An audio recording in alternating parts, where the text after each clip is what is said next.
Ao amanhecer, a Geórgia não se mostra de uma vez. Surgem fragmentos, uma crista de neve sobre um vale verde, um sino de igreja a atravessar o nevoeiro, uma fila de vinhas a apanhar a primeira luz, uma torre de pedra ainda escura pela noite. Entre o Mar Negro e o Alto Cáucaso, a Terra carrega vários mundos. É europeia e asiática, antiga e inquieta, suave na hospitalidade e dura na sobrevivência. Durante milênios, exércitos, mercadores, monges, pastores, poetas, mineiros, reis e exilados cruzaram estes vales. Alguns deixaram fortalezas, outros deixaram canções, outros desapareceram em grutas, estradas e ruínas. Fica um lugar menos descoberto do que resistido. A história começa muito antes das muralhas e dos mosteiros. Perto de Dmanisi, fragmentos de crânios humanos antigos levaram a memória da saída de África até quase 1.800.000 anos.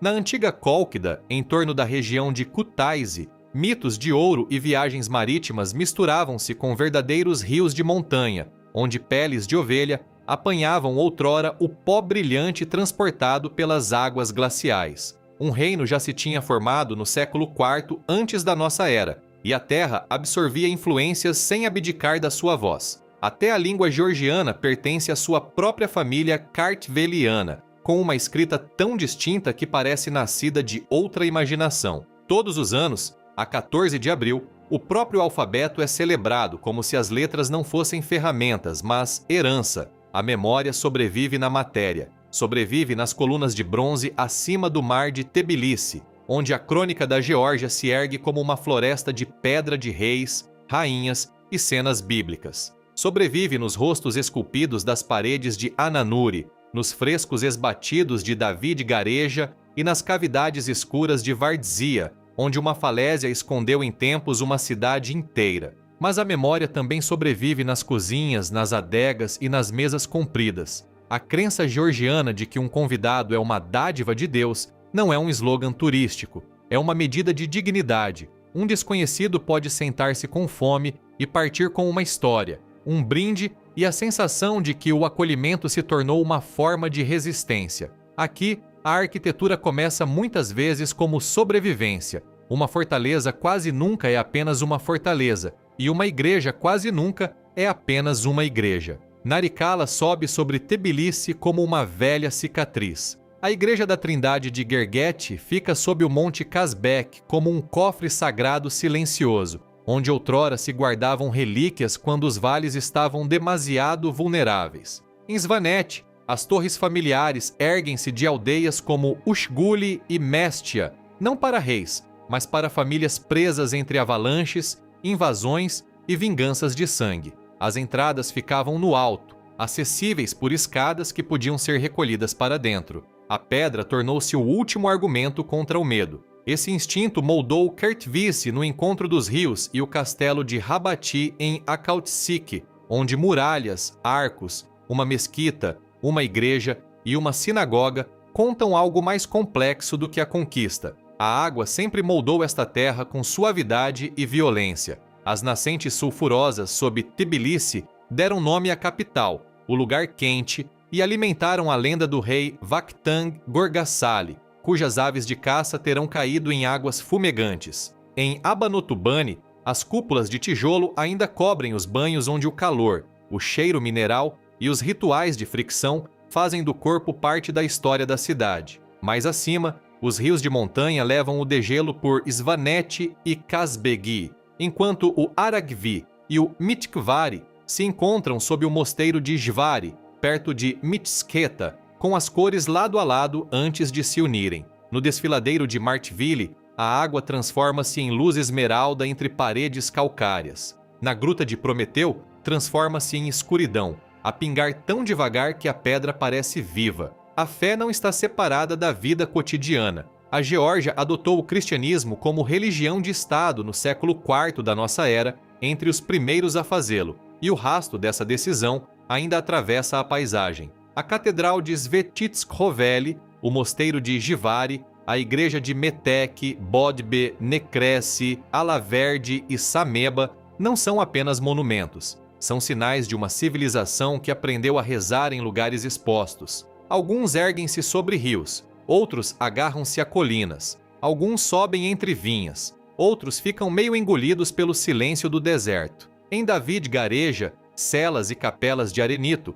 olham para um horizonte seco junto ao Azerbaijão, e os monges ainda mantêm ali o ritmo da oração, onde vento, pó e frescos respiram juntos. A paisagem ensina as pessoas a moverem-se. Aqui, as estradas não só ligam lugares, testam se são alcançáveis. A estrada militar georgiana carrega a memória de mercadores, tropas imperiais, peregrinos e viajantes modernos por gargantas e reservatórios, passando por Ananuri e em direção ao Teatro Vertical do Norte. O passo de Abano é diferente. É uma estreita linha de vida de verão para Tuchete, subindo sem misericórdia por nevoeiro e lama. De um lado está a rocha, do outro, uma queda para o vazio. Para lá dele, aldeias de pedra como Omalo e Dartlo parecem protegidas pela distância mais do que por muralhas. O inverno fecha a estrada, e o isolamento já não é ideia romântica, mas condição de vida. A vida humana aqui adaptou-se aos extremos. Em Tuchete, os pastores seguiram durante gerações antigas rotas de pastoreio por pastagens altas, levando lã, histórias e rituais onde a memória pagã e a fé cristã ainda se sobrepõem. Os enormes cães Nagazi guardam os rebanhos como guerreiros, enquanto o Tur do Cáucaso Oriental se move por falésias que parecem impossíveis para qualquer criatura. No semideserto de Vashlovani, as regras mudam. Bosques de pistácio, terras áridas, vulcões de lama, desfiladeiros profundos e leitos secos de rios substituem os prados alpinos. Gazelas e cabras selvagens atravessam uma paisagem que lembra mais a savana do que o Cáucaso. As histórias locais ainda falam do raro leopardo como de um fantasma destas terras secas, regressando em silêncio a um território que o perdera. Na Geórgia, a beleza chega muitas vezes com perigo. O Monte Kazbek pode parecer sagrado, mas é também um vulcão adormecido, um gigante gelado ligado ao antigo mito de Prometeu. O Monumento da Amizade, perto de Gudauri, enquadra uma queda enorme para o Vale do Diabo, fazendo de um símbolo soviético uma varanda de vertigem. Em Svaneti, a vista do Monte Shkara acima de Ushguli parece irreal, mas as torres embaixo foram construídas porque as famílias sabiam como a beleza depressa podia ameaçar. Até as colinas coloridas perto de Gareja, riscadas de vermelho, verde e ocre pelos minerais, parecem demasiado delicadas para a dureza à volta. A terra seduz o olhar e depois lembra ao corpo a prudência. As cidades da Geórgia raramente escolhem século. Tbilisi coloca varandas de madeira, marcas persas, cúpulas ortodoxas, betão soviético e pontes de vidro na mesma bacia de colinas. A Ponte da Paz brilha sobre o Mitkvari com milhares de luzes, um gesto moderno virado para a pedra antiga. A mãe da Geórgia segura vinho numa mão e uma espada na outra, resumindo do temperamento nacional. Perto dali, a torre inclinada de Gabriadze parece saída de um conto, enquanto a sede do Banco da Geórgia empilha blocos brutalistas soviéticos em desafio à gravidade. A cidade não suaviza contradições, encena-as como identidade. Os símbolos na Geórgia quase nunca são decorativos. A estátua da mãe da Geórgia, erguida pelos 1500 anos de Tbilisi, domina a cidade com uma taça de vinho para os amigos e uma espada para os inimigos. A Catedral de Sameba, concluída no início do século XXI, marca a renovação espiritual depois da época soviética, enquanto igrejas mais antigas, como Metek, insistem que a renovação deve recordar. Até a Ponte da Paz carrega uma linguagem escondida. As suas luzes pulsam em padrões inspirados no código Morse, tornando a travessia do rio uma mensagem de ligação. Uma capital nascida do calor ainda fala em vapor, pedra, aço e luz. A Geórgia moderna pode surpreender porque se recusa a ser só pitoresca. Batumi ergue-se no Mar Negro com neon, aço, umidade marítima e uma audácia por vezes estranha. Uma roda gigante está incrustada na fachada da Torre de Batumi, como se o uso importasse menos do que o espanto. A torre do alfabeto sobe em espiral com as letras de uma escrita sem parentesco com as grandes línguas à sua volta, tornando a língua silhueta urbana. Em Kutaisi, uma cúpula de vidro construída em tempos para o parlamento ainda parece uma nave espacial pousada entre memórias mais antigas. Estas estruturas dividem. mas dizem algo importante. O país não tenta apenas preservar-se, tenta imaginar futuro sem apagar passado, com desajeito e ousadia. Mas o passado não desaparece em silêncio. Tiscaltubo foi em tempos um sonho termal soviético, um lugar de águas minerais, sanatórios e elites vindas de Moscovo. Agora as trepadeiras entram por janelas rachadas, a luz cai através de cúpulas partidas e os corredores de mármore calam-se como teatros abandonados. Chiatura conta uma história mais dura, suspensa sobre uma garganta mineira, onde velhos teleféricos levavam trabalhadores entre falésias em caixas chamadas caixões voadores. Ferrugem, betão e cabos permanecem como prova de um império corroído à vista de todos. O mesmo país que protege frescos medievais guarda também estes fantasmas industriais, porque aqui a história mistura resistência sagrada e ruína política. O poder aqui muitas vezes teve a esconder-se, a subir ou a dividir-se. A memória da rainha Tamar aparece em frescos e lendas porque o seu reinado se tornou símbolo de confiança, arte e defesa. A Igreja da Dormição em Várzea ainda conserva um reino a rezar dentro de uma montanha. Antes disso, as salas rochosas de Uplitsky acolheram um ritual pagão, comércio, produção de vinho e, mais tarde, sinais cristãos, como se várias Geórgias fossem talhadas na mesma falésia. Perto de Gori, o Museu de Stalin e a fortaleza puxam o olhar para a violência moderna e o mito político, enquanto a cidade rupestre próxima chega muito mais fundo. O contraste é desconcertante, mas verdadeiro. A Geórgia não separa glória e dificuldade. No subsolo e dentro da pedra, a imaginação georgiana achou outra sobrevivência. O Plistsikhi, escavada na rocha antes do auge medieval, guardava vestígios de comércio, altares pagãos, lagares de vinho, salões, túneis e uma mudança cristã posterior. Várzea levou essa ideia mais longe, um mosteiro escondido e uma cidade defensiva escavados nas falésias de Erusheti, sob o rei George III e a rainha Tamar. Tinha milhares de salas, capelas, armazéns, passagens e um sistema de água para cercos. Depois, um terremoto arrancou a face frontal da falésia, abrindo o segredo como uma ferida. Pensado para desaparecer, tornou-se inesquecível quando a natureza o abriu ao céu. O vinho é uma das línguas mais antigas desta terra. A arqueologia liga o vinho georgiano a 8.000 anos de prática, e a tradição vive em Kakheti, no vale de Alazane, nos Marani familiares e na Vindima. Sob tampas redondas no chão, os Kivevre guardam as uvas em barro enterrado, permitindo que a fermentação aconteça dentro da terra. O vinho âmbar, o Saperavi escuro, o Erkatsiteli dourado e centenas de variedades locais de uva carregam uma biodiversidade pessoal,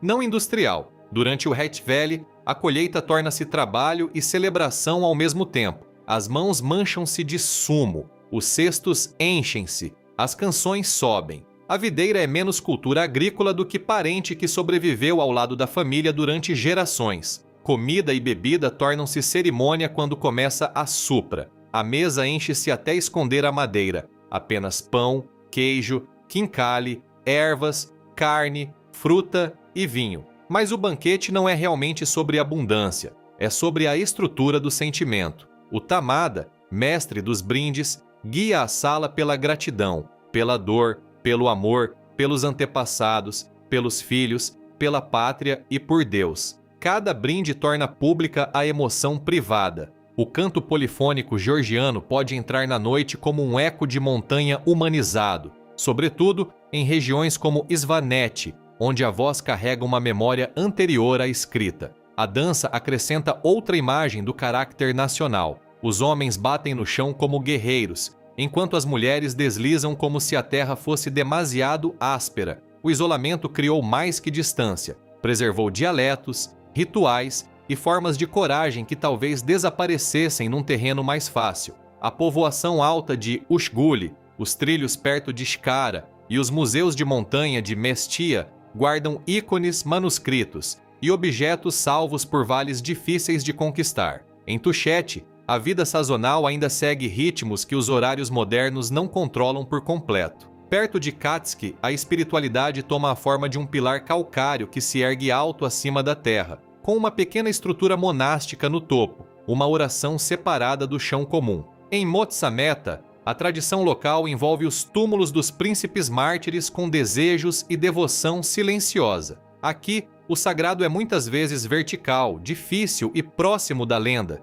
Nenhum império possui a história georgiana, embora muitos a tenham atravessado. Persas, árabes, mongóis, otomanos, russos e planificadores soviéticos deixaram todos marcas. Algumas surgem nas muralhas das fortalezas, outras em banhos arruinados, mosaicos, cidades ferroviárias e monumentos oficiais. Gori, com a sua fortaleza e o Museu de Stalin, obriga-te a encarar um capítulo recente e desconfortável da história mundial. Mas a identidade profunda da Geórgia não se reduz à ocupação. Aparece na recusa de fazer da invasão a última frase. Aparece em igrejas reconstruídas, relíquias protegidas, torres familiares, adegas reavivadas e na sobrevivência de uma língua que nenhum império substituiu.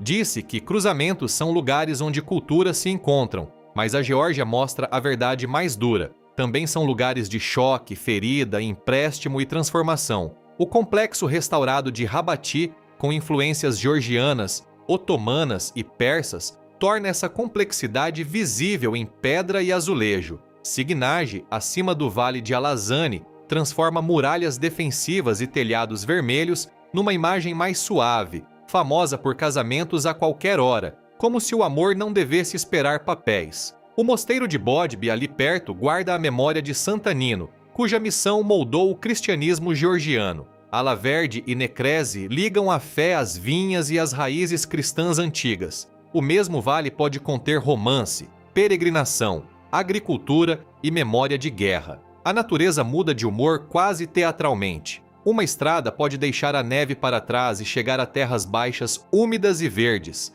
Sabaduri torna-se túneis de cobre no outono e catedrais brancas no inverno. As poças de Martville brilham sob o musgo, enquanto o desfiladeiro de Dashbashi sustenta uma ponte de vidro e um diamante suspenso sobre a garganta, um espetáculo moderno suspenso sobre erosão antiga. Em Vashlovani, a terra abre-se em falésias e cânions, enquanto Eagle Canyon se estende sob aves que circulam no céu. Perto de Gareja, as colinas pintadas parecem irreais porque minerais escreveram cor no solo. O pequeno tamanho da Geórgia engana. Comprime severidade alpina, suavidade subtropical, terras áridas, grutas, ar marítimo e vales férteis numa paisagem que parece de densidade impossível. A costa do Mar Negro acrescenta o seu ritmo. A avenida de Batumi, as palmeiras, as torres e o ar úmido parecem longe das altas torres de Svaneti, mas ambos pertencem ao mesmo debate entre exposição e proteção. O mar sempre significou abertura, comércio, tentação e ameaça. As montanhas significaram refúgio, resistência e memória. Entre ambos ficam antigas capitais, cidades rupestres, vinhas, mosteiros, ruínas soviéticas e estradas que se dobram em torno das falésias. Por isso a Geórgia resiste ao postal. Não é apenas bela, é feita de camadas. Pode ser gentil com um convidado e implacável com quem subestima o terreno. Pode oferecer vinho à mesa e uma espada à porta. Até as lendas enraizam-se na vida prática. Prometeu acorrentado ao Kazbek é um mito, mas fala da escala das montanhas. O Tozão de Ouro é uma história grega, mas o uso de peles de ovelha para recolher ouro nos rios de montanha dá à lenda uma sombra física. A fundação de Tbilisi, através das fontes termais, pode vir envolta em folclore, mas o enxofre ainda sobe da terra. As tradições locais de Motsameta, as nascentes curativas de Bodbi e os relatos em torno de mosteiros remotos são memória cultural viva, não simples prova. A Geórgia não exige que toda a história seja facto. Por vezes, uma lenda sobrevive porque explica melhor que uma data o que ali se sente. Viajar por este país é sentir o que foi protegido por pessoas comuns. Os monges guardaram ícones quando os reinos tremiam. Os pastores guardaram rebanhos quando os predadores desciam das falésias. As famílias guardaram torres quando as vinganças transformavam vizinhos em inimigos. Os produtores de vinho guardaram vasos enterrados através de ocupações e mudanças políticas. Os cantores guardaram harmonias que não cabiam numa fortaleza. Mães e avós guardaram receitas, orações, bordados e a gramática do acolhimento. Os grandes monumentos impressionam, mas esses gestos modestos talvez expliquem por que a Geórgia ainda parece tão inteira apesar de tantas fraturas. Há também um aviso sobre essa beleza. O segredo da Geórgia já é conhecido. As estradas estão a melhorar. Os vales remotos abrem-se e hotéis de vidro erguem-se onde antes dominava o silêncio. Esta mudança traz oportunidades, mas também coloca pressão sobre aldeias, rituais, paisagens e antigas formas de vida. A questão não é congelar a Geórgia. Nunca ficou congelada. A verdadeira questão é saber se pode mudar sem perder as suas arestas inesquecíveis. A estrada perigosa, a ruína imperfeita, o vinho feito à mão, o canto polifônico, a torre de uma família, não de um rei, a aldeia que ainda espera o inverno atrás de passos fechados. Quando a noite desce sobre o Cáucaso, o país junta contradições sem as resolver. Fontes quentes fumegam sob uma capital vigiada por muralhas em ruína. Torres de neon olham para um mar escuro. Mosteiros do deserto enfrentam colinas pintadas. Glaciares alimentam rios que levaram ouro. O betão soviético desfaz-se ao lado da pedra medieval. Um convidado ergue o copo enquanto um cão de montanha vigia o rebanho. Um sino de igreja atravessa o nevoeiro e augure sob uma tampa de barro. O vinho continua a fazer-se a si próprio na terra. O grande drama da Geórgia não é o que aqui aconteceu, mas o que ainda parece presente, perto o bastante para ser tocada num copo, numa estrada, numa ruína ou numa canção. A Geórgia não é um lugar que se entenda seguindo uma linha num mapa. É uma conversa entre resistência e espanto, entre a mesa e a falésia, entre o que sobreviveu e o que ainda está a tornar-se.